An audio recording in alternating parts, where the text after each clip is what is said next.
With the Sony GTKX B7BC, the night comes to life when you activate the full power with its extra bass technology and club-like LED lights. The lighting ranges from a bright, pure white to a multicolored rainbow effect.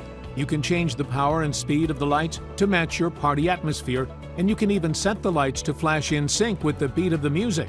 Synced lighting is always a crowd pleaser at any party, so you're sure to please with this speaker. The GTKX B7BC party speaker is pretty big at around 26 by 13 inches, and it weighs roughly 26 pounds. It's not too big of a deal though, since the speaker comes with easy grasped handles that make carrying it around almost effortless. In any case, you'll probably want a pretty big speaker if you're planning on throwing a half-decent party. The speaker also comes with a two-way design, which means that you can leave it standing up or you can lie it down on its side for a classic boombox feel. This is also great when you have limited space or you just want to lay it down on its side to avoid one of the partygoers knocking it over. Made for today's heavy-hitting bass lines and dropping beats, extra bass technology delivers powerful, clear bass sound where it's hardest to find, in portable speakers and headphones.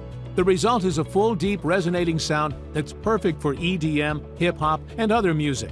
So push the button, crank it up, and let the bass drop. Are you enjoying the video so far? Would you like to see more reviews from us? Make sure to subscribe to our channel and click the little bell icon to get notified by YouTube when we upload new reviews. If you like this video and you feel like helping us, you can do more. We've launched a Patreon campaign where you can support us and build the backbone of how we can continue to create free review videos for you. We've left a link of our Patreon page in the description below where we've explained everything, so please consider checking it out. Now let's get back to the video.